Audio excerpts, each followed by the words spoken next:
家好，歡迎翻嚟劉大寧訪談。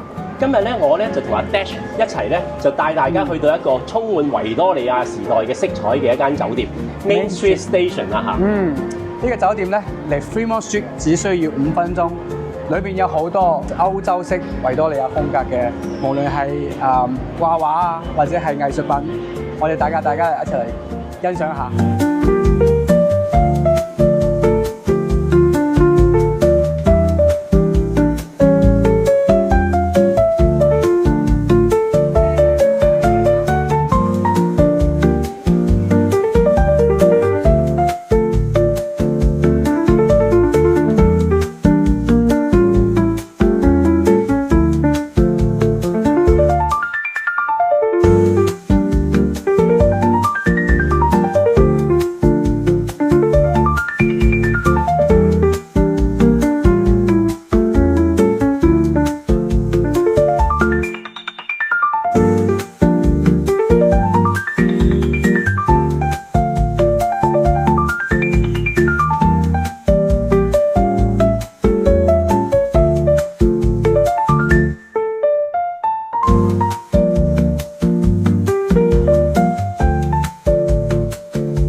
而家咧就嚟到呢個叫做 Garden Court Buffet 啦。咁呢一個 buffet 咧就其實係一個 brunch 嚟嘅，就由朝頭早8點食到晏晝2點嘅啫。食物咧都會好豐富下嘅，主要以早餐為主。咁星期5、星期6咧，仲有個海鮮夜，咁基本上有嚟晒好多海鮮，歡迎大家嚟嘗試。咁而且呢個 buffet 咧，亦都係我哋呢個 station 呢個 hotel 比較有名嘅一個餐廳啦。裏邊嘅裝潢非常之漂亮，可以嚟睇下。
時間咧都係講得特別快。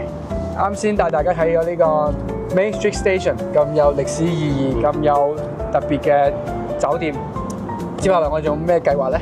嗱，我哋後邊嘅咧就係咧呢個Downtown嘅 Fremont Street。咁除咗 Fremont Street，我哋之前介紹過啦。咁咧其他嘅Downtown咧仲有好多歷史嘅建築，我哋遲啲會帶大家再睇嘅嚇。好，咁今集就差唔多啦。OK，好，拜拜。拜拜。